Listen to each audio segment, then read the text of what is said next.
Good morning বন্ধুরা, শিল্পাস ব্লগে আপনাদের সবাইকে স্বাগত। তো আমি রেডি হয়ে গেছি, যাচ্ছি আমার বাবার বাড়ি।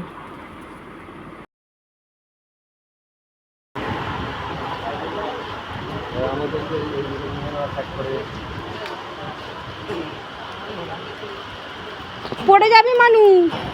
মামা এদিকে তাকাও, এদিকে তাকাও। হাই করে দাও, হাই। হাই করে দাও, হাই। আমরা এসে গেছি বেগমপুর। তো বেগমপুর স্টেশনে নেমে আমরা মিষ্টি কিনে নিচ্ছি, নিয়ে টোটো করে 5 মিনিট লাগে আমাদের বাড়ি যেতে। তো আমরা অটোতে উঠে গেছি। আর এখানের পরিবেশটা দেখুন, বৃষ্টিতে চারিদিকটা সবুজ হয়ে আছে, কি সুন্দর লাগছে না দেখতে।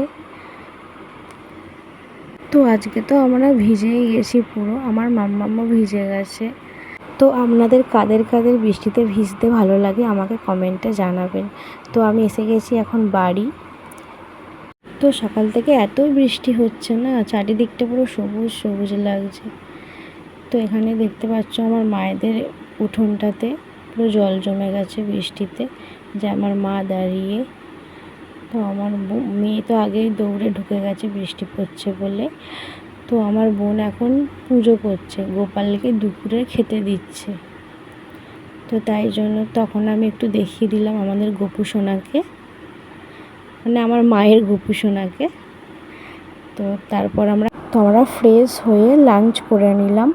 তো মা আজকে বানিয়েছিল ভাত, চিকেন কষা, তো পটল ভাজা, করলা ভাজা, তা পাঁপড়, চাটনি, সিম্পল এইগুলোই মা করেছিল আজকে।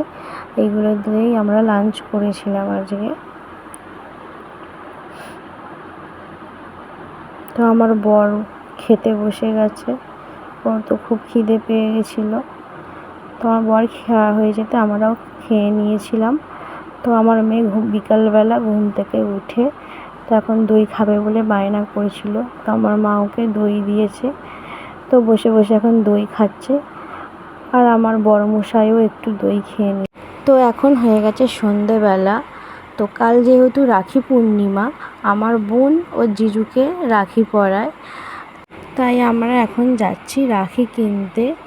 কাল যেহেতু রাখি পূর্ণিমা।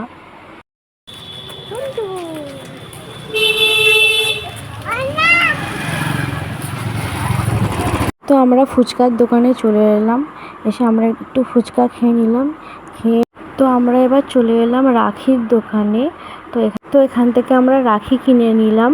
তো এখানে খুব সুন্দর সুন্দর রাখি বিক্রি হচ্ছিল। তো আজকে আমার ভিডিওটা এতটুকুই। আমার ভিডিও আপনাদের কেমন লাগলো প্লিজ আমাকে কমেন্টে জানাবেন। দেখা হচ্ছে নেক্সট ভিডিওয়। Good night.